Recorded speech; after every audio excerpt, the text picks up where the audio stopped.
우리 하나님 말씀 보겠습니다. 에베소서 3장 1절에서 6절까지의 말씀입니다. 에베소서 3장 1절에서 6절까지의 말씀 제가 받들어서 봉독하겠습니다.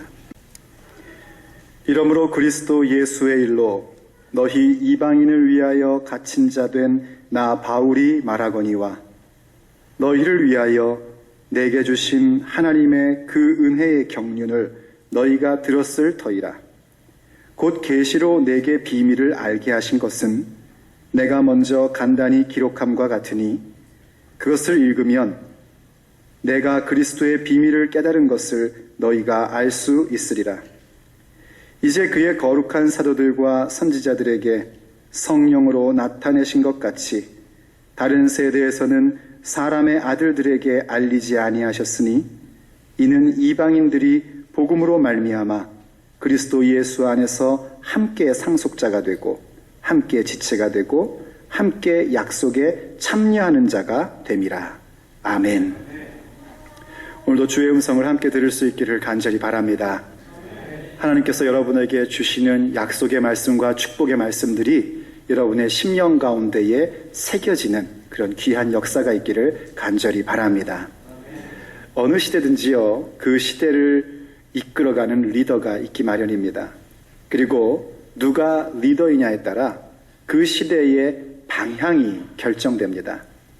선한 리더가 세워지면 그 시대가 선한 방향으로 가게 되고, 악한 리더가 세워지면 그 시대의 방향이 악한 방향으로 흘러가게끔 되어 있습니다. 리더라는 말은요, 그 사전적인 의미로 이런 뜻이라고 합니다. 사람들과 함께 혹은 그 앞에서 바른 방향이 무엇인지 보여주고 그 방향으로 가도록 만들어주는 사람, 이게 리더래요. 그리고 리더십이라는 게 있습니다. 그 리더십이라는 것은 그렇게 리더가 사람들로 하여금 바른 방향으로 갈 수 있도록 이끌어주는 힘, 곧 영향력이 바로 리더십이다라고 얘기를 합니다. 하나님께서 한 시대를 이끌어 가시고 한 지역을 변화시키는 것 역시 마찬가지입니다. 리더를 세우셔서 그들을 통하여 하나님께서 원하시는 길이 무엇이고 하나님께서 이 땅과 이 시대 가운데에 어떤 방향을 원하시는지 보게끔 해주십니다. 그리고 그 리더들의 영향력을 통하여 하나님의 그 뜻과 하나님의 그 모든 방향이 모든 사람들에게 알려지도록 만드십니다. 하나님 나라 역사는 그렇게 쓰여져 왔습니다. 바로 그러한 귀한 리더들을 통하여 하나님이 온전한 일들을 이루어 오셨습니다. 그런 귀한 리더들 가운데 한 사람이 바로 사도 바울입니다. 그런데 이 사도 바울은요, 자기를 가리켜서 뭐라고 얘기를 했냐면 자기는 하나님의 일꾼일 뿐이다 라고 얘기를 합니다.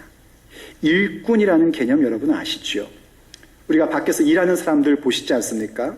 바로 그런 모습, 하나님의 일꾼이다 라고 얘기하고, 심지어는 나는 성도들 가운데 지극히 작은 사람이다 라는 표현까지 가지고 자기를 얘기합니다. 그럼에도 하나님께서 그 사람을 들어서 쓰십니다.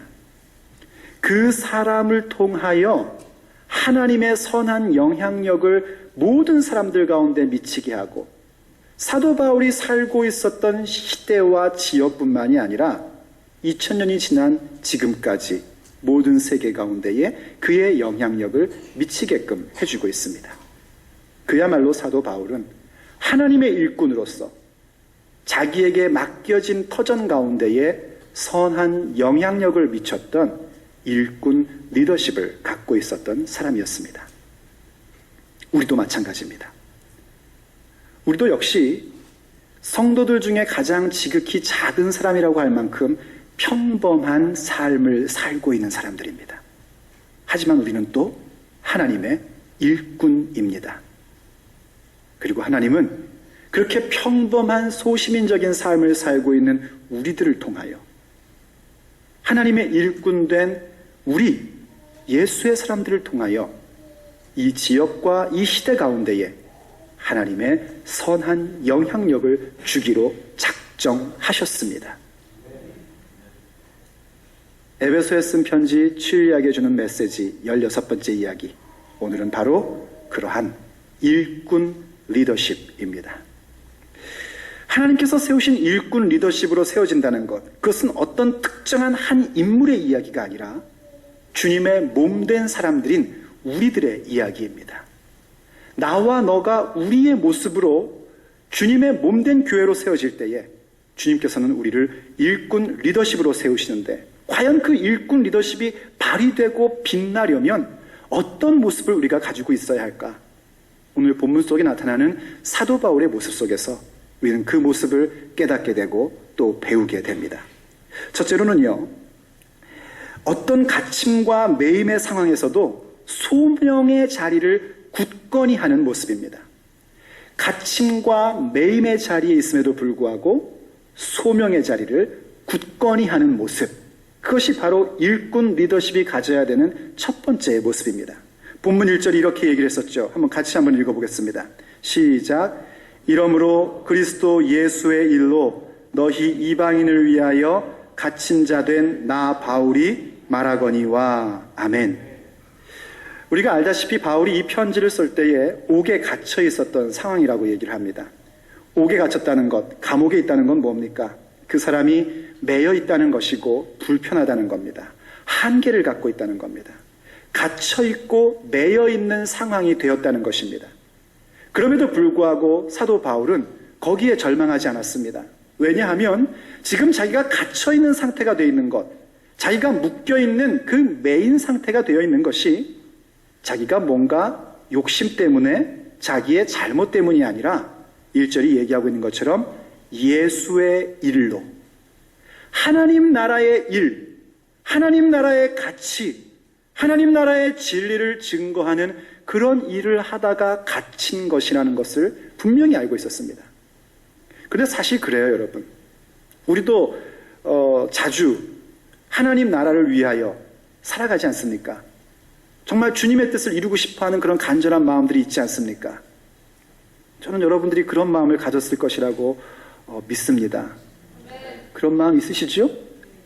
예, 정말 그런 마음이 있습니다. 그런데 그런 마음 가지고 열심히 살다가 비록 진짜 감옥에 들어간 건 아니지만 내가 마치 감옥살이 하는 것 같은 느낌을 받을 때가 있습니다.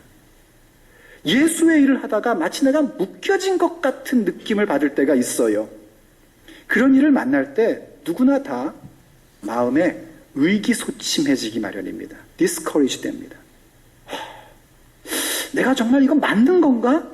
하는 그런 생각을 가질 때도 있습니다. 심지어는 어떤 경우에 이런 생각도 들어요. 그동안 내가 열심히 주의 일을 위하여 했던 것이 지금 이렇게 갇히고 매인 꼴이 된 걸 보면 도대체 무슨 의미가 있단 말인가 하는 허무한 마음까지 드는 경우도 있습니다. 그러나 여러분, 우리가 누굽니까? 우리는 예수의 사람들, 하나님의 자녀입니다. 이 땅 가운데의 일꾼 리더십을 가지고 하나님의 선한 영향력을 줄 사람들입니다. 그러므로 우린 그 갇히고 매인 상황 속에서도 갇힘 가운데 매임 가운데에 빠지는 자가 아니라 오히려 그 자리를 하나님이 내게 허락하신 소명의 자리를 굳건하게 만드는 기회로 삼는 것입니다.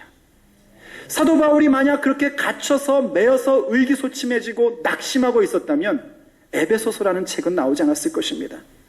그렇다면 우리는 하나님의 사람들이 어떻게 합당한 모습으로, 어떻게 성숙한 모습으로 자라는지 우리는 에베소서를 통해서 주는 그 귀한 진리를 알 수 없었을 것입니다. 바울 사도가 갇혀 있음에도 불구하고, 매여 있음에도 불구하고 자기 자신이 하나님께 부름받은 사도라는 그 사실을 잊지 않고, 자기 자신이 예수 그리스도의 복음으로 서 있는 사람이라는 것을 잊지 않고 그 자리를, 그 소명의 자리를 굳건히 했기 때문에 바울 사도에게는 에베소서라는 그 진주와 같은 열매가 맺어지게 된 것입니다. 그리고 그 영향력으로 오늘 우리도 기쁨 가운데에 말씀을 배우며 하나님의 뜻을 파악하며 똑같은 일꾼 리더십을 갖게 된 겁니다. 성경에 다니엘이라는 사람이 나오지 않습니까? 우리 다니엘 정말 좋아하잖아요. 그래서 영어 이름하면 데니엘 많지 않습니까?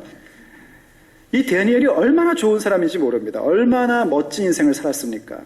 이 다니엘 역시 자기가 살고 있던 시대 속에서 하나님의 그 선한 영향력을 마음껏 발휘하며 살던 사람입니다. 그렇지만 우리가 알다시피 그 사람은 보스가 아니었습니다. 그는 왕이 아니었어요. 오히려 그 사람은 고대 바벨로니아와 페르시아로 연결되는 그 고대 근동의 강대국들에게 포로로 잡혀온 사람이었습니다. 포로로 잡혀왔다는 걸 영어식으로 표현하면 뭐라고 하는지 아시죠? He's a prisoner라고 합니다. 그도 역시 갇힌 자 같이 그렇게 포로로 잡혀온 그런 사람이었어요.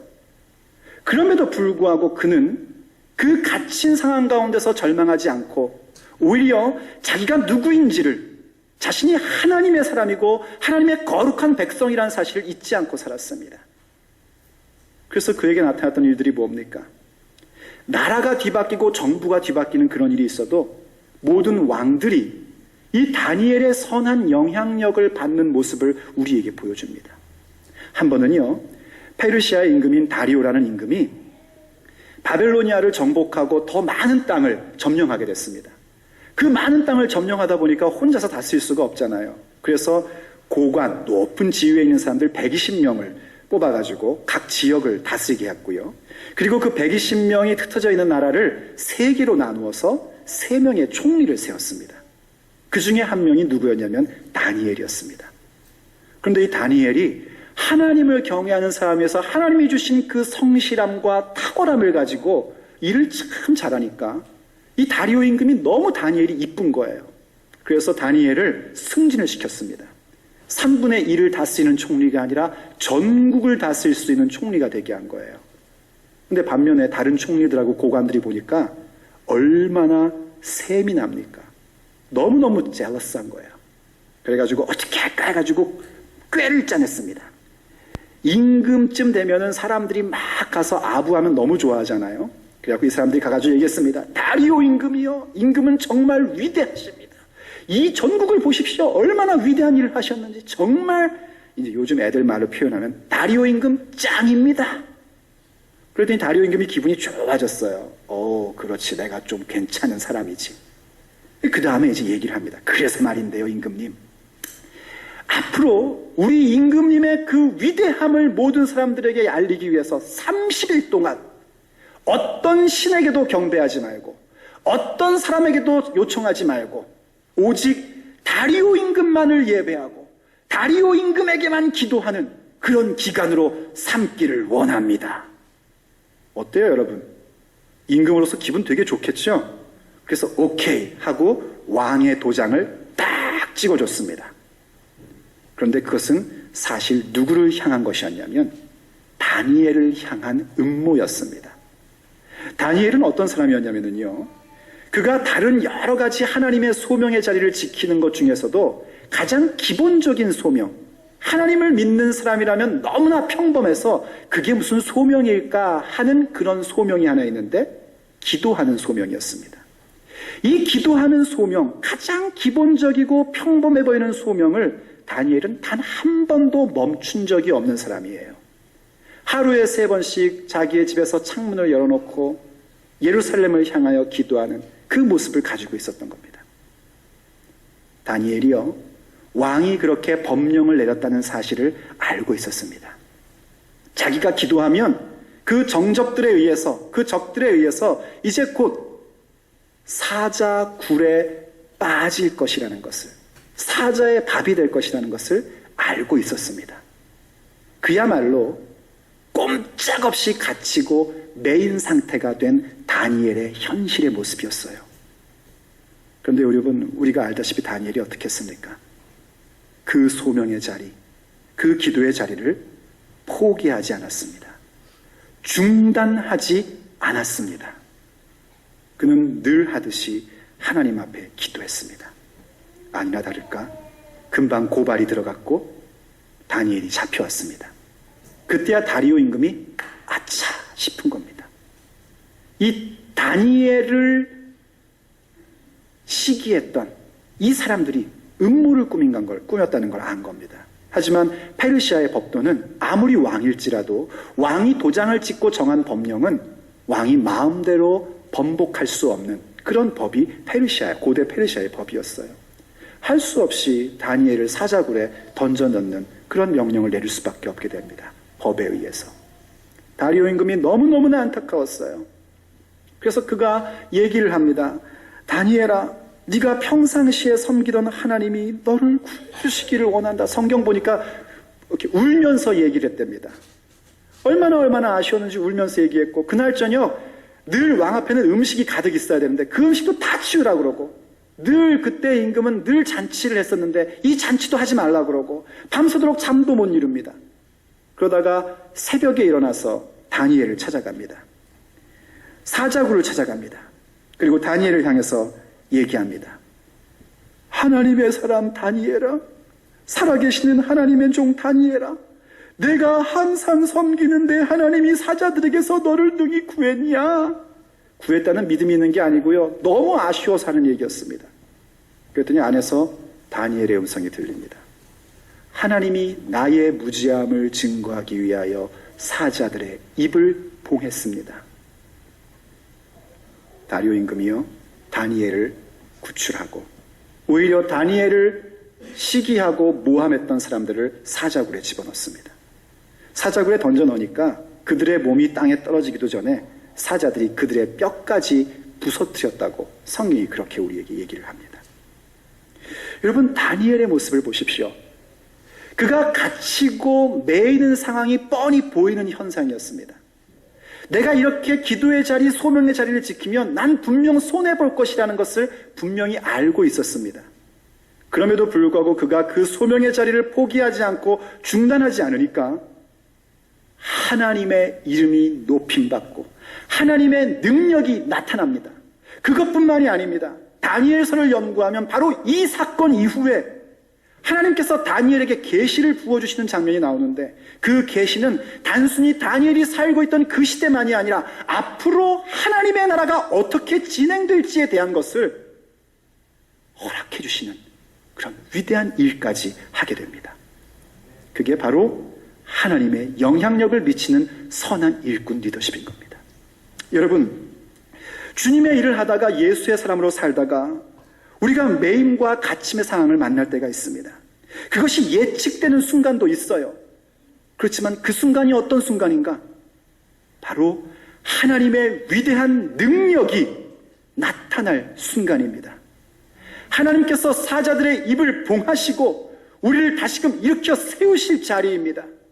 갇힘과 매임의 모습이 예상됨에도 불구하고 우리가 그 소명의 자리를 지켜갈 때에 하나님께서는 우리를 선한 리더십으로 세우시고 일꾼 리더십으로 세우시고 이 땅 가운데 선한 영향력을 주는 하나님의 위대한 인물 예수의 사람들로 세우시고야 마는 겁니다. 두 번째로는요, 이 일꾼 리더십을 갖는 것은 내게 허락하신 하나님의 모든 은혜와 기적, 곧 내게 주신 것이 너희를 위하여임을 알고 나눔의 섬김을 갖는 데에 능한 사람이 되는 것입니다.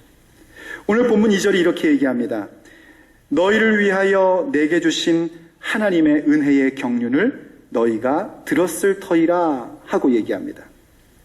여러분, 바울 사도께서 하나님께 받은 은혜의 경륜이라고 얘기를 합니다. 내게 주신 은혜의 경륜이에요. 임영희한테 주셨던 게 아니라 사도 바울에게 주신 하나님의 은혜의 경륜입니다. 하나님의 은혜의 경륜이라는 것은 하나님께서 가지고 계셨던 그 계획이 이 땅 가운데 성취되는 일들인데, 그것은 우리가 지난주까지 살펴봤던 에베소서 2장에서 나왔던 내용들입니다. 하나님이 유대인과 이방인들을 하나로 모으셔서 그들 가운데 하나님의 거하실 처소가 되게 하시고, 그렇게 함으로 인하여 하나님이 영광받게 되는 그 놀라운 기적, 이것을 깨달은 것은 너무너무나 큰 신비와 비밀을 깨달은 것이었기에 사도 바울에게 놀라운 감격과 은혜였습니다. 그런데 일꾼 리더십을 갖고 있는 예수의 사람들은 뭘 봐야 되는가? 사도 바울이 그것을 깨달은 것을 가지고 혼자 기뻐하지 않고 이 놀라운 은혜의 경륜을 주신 이유가 다름 아닌 너희를 위하여 라고 말하는 것을 봐야 됩니다. 하나님이 내게 주신 영적인 그 깨달음, 그 놀라운 은혜가 바로 너희라고 얘기하는 에베소 교회, 주님의 몸된 교회를 위하여 주셨다는 겁니다.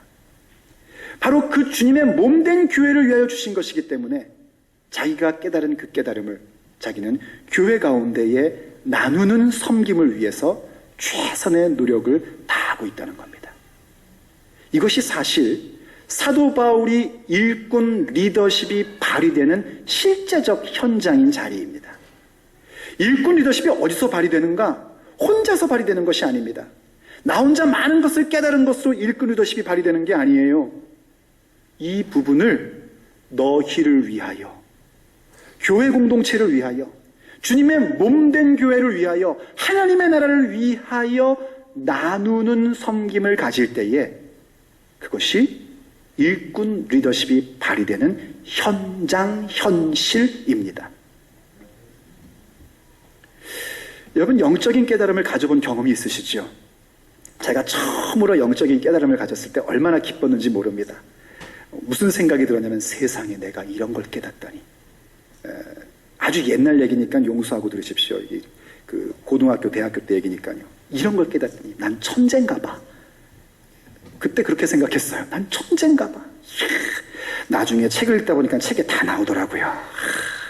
저만 깨달은 게 아니라 벌써 많은 선배들이 다 깨달았던 거를 하나님이 제가 하도 책 안 보니까 묵상 가운데 깨닫게 하셔가지고 저를 쓰시려고 했던 거였는데, 참 사람이 그래요. 정말 그 놀라운 영적인 비밀을 깨달으면은요, 그게 그렇게 기쁠 수가 없습니다. 그때 갖는 그 행복함, 그 기쁨, 그런 건 깨달아 본 사람이 압니다.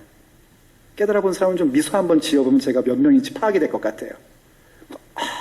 주님이 날 사랑하시는구나. 뭐 이런 거 깨달았을 때에, 이 말씀이 이런 뜻이었구나. 가슴이 벌렁벌렁벌렁하고, 막 숨이 막 벅차오르고, 막 너무 좋아요. 그런데 말입니다, 여러분. 그것이 너희를 위하여 쓰이는 나눔의 섬김으로 가지 않으면 나를 망가뜨립니다. 어떻게 망가뜨리냐고요? 다른 사람을 평가하는 잣대로 전락해버립니다. 이것도 몰라. 아니, 우리 교회는 이런 것도 안 해. 이런 식으로 평가하는 잣대가 됩니다. 하나님이 나를 깨닫게 하신 것은 너희를 위하여 섬기라고, 그 나눔의 섬김을 가지라고 깨닫게 하시고 주신 것인데, 내게 주신 것이 나에게로 들어가 버리면 너희를 평가하는 잣대가 되어서 평가받는 사람을 망가뜨리는 것이 아니라 평가하는 나를 망가뜨리는 것으로 전락합니다. 이렇게 귀한 영적인 것도 나눔의 섬김으로 가지 않으면 망가질진데 그 외의 것들은 말하여 무엇하겠습니까? 하나님이 허락하신 물질, 하나님이 허락하신 경력, 학력, 이러한 것들이 너희를 위하여 교회를 섬기기 위한 것으로 승화되지 않으면 그 모든 것들은 나를 찌르는 흉기로 전락하게 됩니다. 언제나 성숙하지 못한 사람은 자신에게 있는 능력이나 자신에게 있는 그 모든 것들이 내 능력, 행운으로 주어진 것으로 착각을 합니다. 그래서 내가 가진 그 모든 것을 가지고 어디에 사용하냐면 자기를 드러내는 일에 사용하고 싶고, 내가 너보다는 낫잖아 하는 데에 사용하고 싶어 합니다. 그러다 보니까 자꾸 부리는 게 뭔지 아시죠? 허세를 부리게 됩니다. 그리고 자기가 가지고 있는 것보다 더 부풀려서 얘기하기를 좋아합니다. 그 모습은 결코 성숙한 사람의 모습이 아닙니다. 지금 제가 얘기한 이런 사람이 예수 모르는 사람의 얘기가 아닙니다. 우리들의 얘기입니다. 우리가 성숙하지 못하면 꼭 그런 일들을 합니다.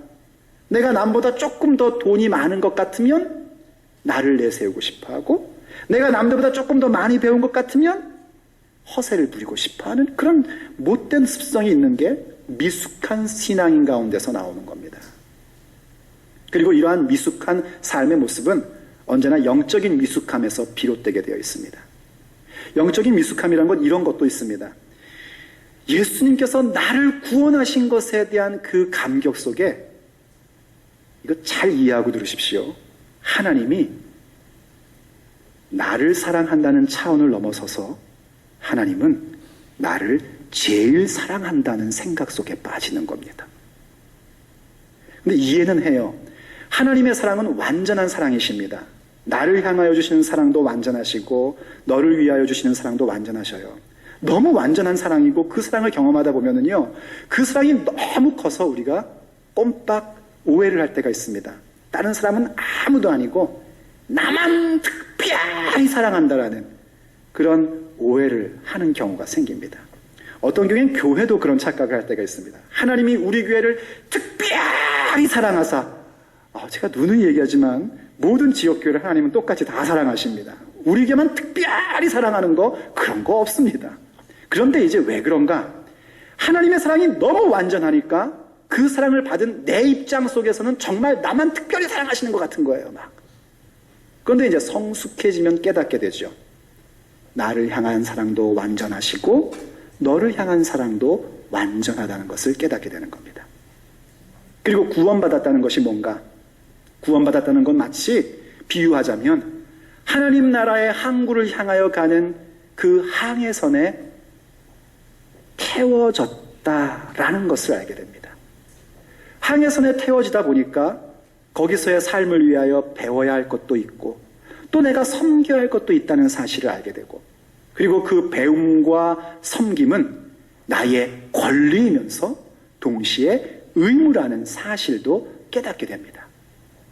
이렇게 성숙한 그리스도인이 되면은 그 다음부터 내게 허락되어진 구원까지도 또 내게 주신 그 모든 것들도 나를 향한 것이 아니라 너희, 곧 교회 공동체와 하나님께서 우리를 통하여 이루시고자 하는 이 지역 가운데 복음의 증거를 위해서 주어졌다는 사실을 분명히 깨닫게 됩니다. 그것이 바로 일꾼 리더십을 가진 사도 바울이 갖고 있었던 의식이었고, 오늘 그 일꾼 리더십을 함께 배워가야 되는 우리 예수의 사람들이 꼭 기억해야 될 모습입니다. 그래서 세 번째로 우리가 꼭 생각해야 되는 것, 그건 뭐냐면요, 이러한 나눔의 섬김을 가져가며 우리의 삶의 자리 가운데서 갇히고 매인 상황 속에서도 소명의 자리를 잃어버리지 않는, 기도하는 자리 잃어버리지 않고 말씀의 사람으로 서는 자리 잃어버리지 않는 그러한 모습을 가지려면 반드시 날마다의 연습을 통하여 일꾼 리더십에 능숙한 사람이 되는 모습을 가져야 한다는 겁니다. 날마다의 연습입니다. 매일매일의 연습이에요. 오늘 본문 3절 4절이 이렇게 얘기를 합니다. 곧 계시로 내게 비밀을 알게 하신 것은 내가 먼저 간단히 기록함과 같으니 그것을 읽으면 내가 그리스도의 비밀을 깨달은 것을 너희가 알 수 있으리라. 자, 이거 잘 봐야지 이해할 수 있는데요. 그리스도의 비밀을 깨달았다, 이런 얘기들은 사실은 이미 2장에서 다 한 얘기입니다. 근데 여기서 우리가 이제 추적하고 찾아내야 되는 게 뭐냐면, 사도 바울이 그리스도의 비밀을 깨닫고 알게 하신 부분을 지금 너희로 얘기되고 있는 에베소 교회가 알 수 있게 하기 위하여 무엇을 했는가 하는 겁니다. 한번 본문을 잘 보십시오. 뭘 했습니까? 바로 편지를 쓴 겁니다. 글을 썼다는 겁니다. 글을 쓴다는 것은 하루아침에 되는 일이 아닙니다. 글 써보시는 분들한테 한번 물어보십시오. 하루아침에 이루어질 수 있는 일이 아니에요. 더군다나 이 영적인 깨달음이란 이 깊은 이 부분들을 글로 표현한다. 이건 쉬운 일이 아닙니다. 아니, 말로 표현하는 것도 쉽지 않습니다. 여러분 이런 경험 있으시죠? 뭔가 하나님께서 딱 깨닫게 하신 거예요. 왜 그래? 왜 그러니까? 주께서 나한테 지금 엄청나게 큰 깨달음을 주셨어. 뭔데? 있어. 이해되십니까? 뭐라고 말을 잘 못하겠는 거예요. 뭐라고. 말을 하긴 하는데 그래도 말하는 건 좀 낫잖아요. 왜냐하면 이제 서로의 그 분위기도 있고 이 표정도 있고 바디 랭귀지도 있고 뭐 억양도 있고 감탄사도 있잖아요. 이야, 주님이 사랑하신데, 그럼 막 사랑하는 것 같잖아요. 근데 글은 어떻습니까? 글은 주님이 사랑하신데 딱 써놓으면은요, 그런가 보다 하지, 이렇게 깊은 감동으로 오는 게 쉽지 않습니다.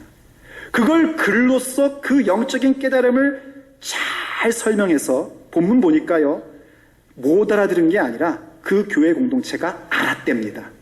나의 이 깊은 비밀 깨달은 걸 너희도 알았지 않냐? 하고 얘기하고 있습니다. 사도 바울이 그 일을 위해서 얼만큼 수고하고 애썼을지를 우리는 봐야 됩니다. 일꾼 리더십이라는 것이요, 다른 사람들에게 선한 영향력으로 가야 되고, 내가 갇히고 매인 상황 속에서도 소망의 자리를 지키는 모습을 가져야 되는데, 그것은 한 번, 두 번 하는 것으로 되는 것이 아닙니다. 끊임없이 연습하고 연습함으로 주어지는 것입니다. 우리가 아니 리더십이라고 하면은 타고나는 것이라는 그런 오해를 하기 쉽습니다. 예를 들어서 성격이 좀 나서기를 좋아하고 목소리 크고 또 흔히 말하는 보스 기질이 있는 그런 사람이면은 아마 리더를 잘할 거다라고 생각을 합니다. 그런데 여러분, 진정한 리더십을 공부한 사람으로서 보스 기질이 리더십이라는 데에 저는 동의를 할 수가 없습니다. 그래도 제가 백보양보해서 보스 기질이 리더십에 도움이 된다 손 치더라도요, 보스 기질조차도 연습되고 훈련되지 않으면 안 됩니다. 어떤 단체든지 훈련되지 않은 보스 기질의 사람이 그 단체를 힘들게 만드는 겁니다. 교회도 마찬가지입니다. 훈련되지 않은 보스 기질 가진 사람이 막 나서면 교회가 어려움 가운데 빠지게 됩니다. 보스 기질은 영향력이 아닙니다. 보스 기질은 리더십이 아닙니다. 리더십은 선한 영향력입니다. 리더십은요, 업적이 아닙니다. 리더십은 우리의 존재감입니다. 영어로 표현하자면 leadership is not doing, but being입니다. doing이 아니라 우리의 being입니다. 우리가 하나님 앞에 나의 소명의 자리를 지켰던 그 모습, 갇힘과 매임 속에서도 그것을 지켰던 모습, 그리고 내게 주신 그 모든 것들이 나를 향해서만 가는 것이 아니라 너희를 위하여 주어진 것을 아는 그 모습, 그것을 가지고 연습하며 가지게 된 나의 인격 자체가 선한 영향력으로 미치게 되는 것, 그게 바로 리더십입니다. 이해가 되십니까? 더구나 영적인 귀한 깨달음, 그것은 날마다의 연습으로 되는 겁니다. 결코 하루아침에 이루어지는 건 없습니다. 그러므로 여러분, 그 훈련의 자리에 참여하는 것을 게을리하지 마십시오. 최선을 다하십시오. 정말 하나님께서 우리에게 허락하신 말씀의 자리, 기도의 자리, 섬김의 자리, 봉사의 자리, 삶의 자리 가운데서 실천하는 그 자리를 두려워하지 말고 연습하며 도전하십시오. 그래야 비로소 주님께서 우리에게 허락하신 일꾼 리더십은 더욱더 빛나는 모습으로 세워지게 되는 겁니다. 하나님께서 우리를 이 지역 가운데, 이 시대 가운데에 하나님의 선한 영향력을 주기 위한 일꾼들로 부르셨습니다. 우리에게 그 리더십을 허락해 주셨습니다. 그러므로 여러분, 혹 그 부르심에 따라 순종하며 살아가다가 하나님의 말씀대로 따라가다가 갇히고 매인 상황이 되었습니까? 염려하지 마십시오. 그 자리가 바로 여러분에게 허락되어진 일꾼 리더십이 굳건하게 될 자리입니다. 혹 진리의 길로 가다가 뻔히 갇히며 매이며 사자굴에 빠질 것이 보입니까? 두려워하지 말고 주님께서 허락하신 소명의 자리를 지키며 나아가십시오. 하나님이 우리의 삶의 자리 가운데 기적을 베풀어 주십니다. 그 기적을 통하여 시공을 초월한 하나님의 선한 영향력이 우리를 통로로 삼고 나타나게 될 것입니다. 우리에게 허락하신 것을 너희를 위하여, 교회 공동체를 위하여, 하나님의 나라를 위하여 마음껏 사용하십시오. 그 일을 위해서 연습하십시오. 하나님께서 우리에게 주신 그 소망대로 우리에게 부흥을 허락하실 겁니다. 우리에게 허락하신 그 부흥 때문에 이 칠리악이라는 땅이 하나님의 부흥을 경험하게 될 겁니다. 저는 소망해 봅니다. 오늘 예수의 사람들로 모인 이 적은 무리들이 하나님께서 허락하신 일꾼 리더십으로 인하여 우리 교회와 이 지역 가운데에 하나님의 말씀의 부흥이 일어나고 기도의 부흥이 일어나게 되는 그 디딤돌이 될 것을 저는 꿈꿔봅니다. 하나님께서 그러한 우리들을 통해서 각 가정마다 영적인 부흥을 주시고 물질의 부흥을 주실 것을 저는 소망해 봅니다. 그렇게 함으로써 하나님의 그 위대한 일들이 이 땅 가운데 일어나게 되고 우리가 주님 오시는 날 주님 앞에 하나님이 그토록 기뻐하시는 선한 열매를 들고 주님을 맞이할 것을 저는 기대합니다. 우리가 함께 그 길을 가십시다. 기도하겠습니다.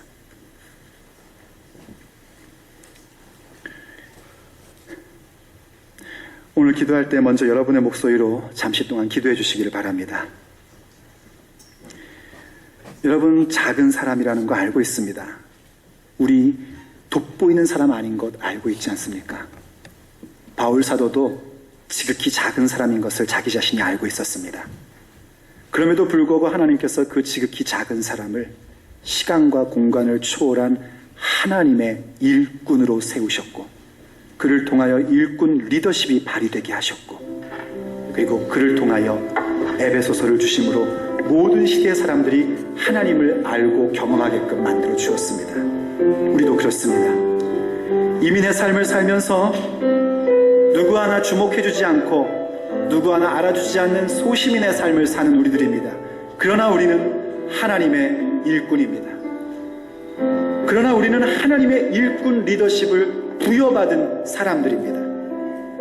우리들이 그 부여받은 리더십을 가지고 소명의 자리를 포기해버리면 이 땅은 희망이 없습니다.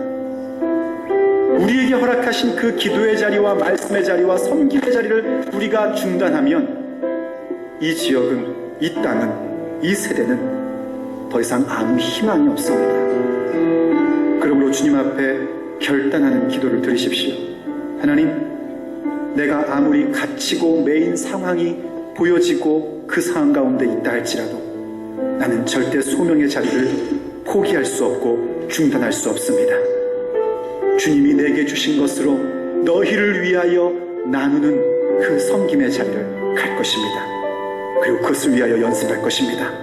나의 결단 위에 성령의 기름을 부어주시옵소서. 성령이 함께 하시면 저는 그 일을 이룰 수 있습니다. 주님 허락하여 주시옵소서. 그 믿음으로 간구할 때에 오늘 주님께서 여러분 가운데 하늘로부터 기적의 역사를 베풀어 주실 줄로 믿습니다. 성령 하나님, 우리 가운데 일하여 주시옵소서. 아멘.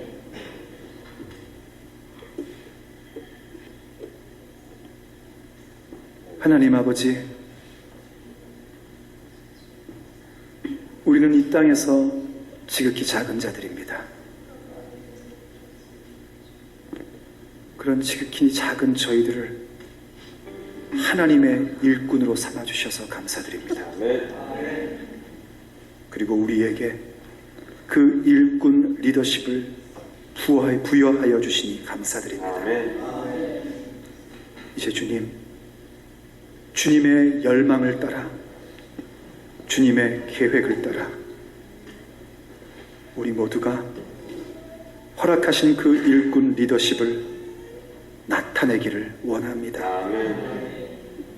하여 간구합니다. 주님, 우리가 주님 앞에 기도했던 것처럼 결단코 우리에게 허락하신 그 소명의 자리 포기하거나 중단하지 않게 하여 주시옵소서. 비록 나의 삶의 자리가 갇힌 것 같고 매인 것 같은 그런 가슴 아픈 상황이라 할지라도, 또 그것이 예측된다 할지라도 결단코 주 앞에 기도하는 그 소명의 자리를 중단하지 않게 하여 주옵소서.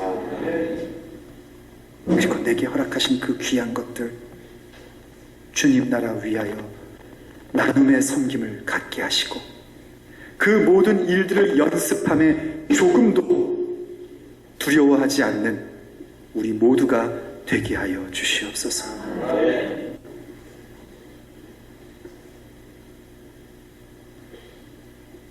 하여 이 시간 주님, 주 앞에 간구합니다. 우리 주께서 우리에게 허락하신 말씀이 하나님께로부터 오신 말씀을 확증시켜 주시옵소서. 주님, 그 확증을 위하여 주님 앞에 구합니다.